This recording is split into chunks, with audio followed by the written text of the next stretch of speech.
Gaurav Gogoi Pakistani agent হয়, purely Pakistani agent.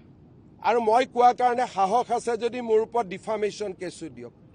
He is a pure Pakistan agent. মোৰ লগত যিমান তথ্য আছে মই যিদিনাখন আপোনালোকক দিম সিদিনাখন আপোনালোকে গম পাব he is a 100% Pakistani agent.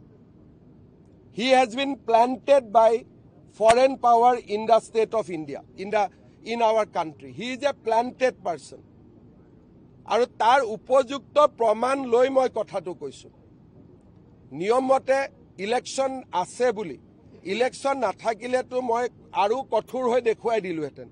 কিন্তু ইলেকশ্যন আছে, কিবা এটা কৰিলে মানুহে ক'ব যে পলিটিকেল কাৰণত কৰিলে। নহ'লে মোৰ হাতত ইমান দিন যিমানখিনি তথ্য আছে তাৰ পিছত তেওঁ আচলতে মুকলিভাৱে ঘূৰি থাকিবই নোৱাৰে। কোনোবাই ভাবি আছে যে কাগজ নাই নেকি, 10 ছেপ্টেম্বৰত দেখুওৱা নাই, কিন্তু ময়ে হয়। মই যি কৰিব লাগে টাইমত কৰিমেই, যি কৰিব লাগে 100%। আৰু he is a pure Pakistan agent. And as a chief minister মই কৈ আছোঁ, he is a planted person. মই এজ এ চিফ মিনিষ্টাৰ কৈ আছোঁ। খালি প্ৰেছ কনফাৰেন্সখন কৰা নাই, কাৰণ নহ'লে ক'ব আকৌ জুবিনৰ ইছ্যু ডাইভাৰ্ট কৰা বুলি, যিটো আপুনি এইমাত্ৰই ক'লে। সেইকাৰণে জুবিনক ন্যায় প্ৰদান কৰাৰ কামটো কৰি লৈয়ে ইটো কামত হাত দিম। হ'ব।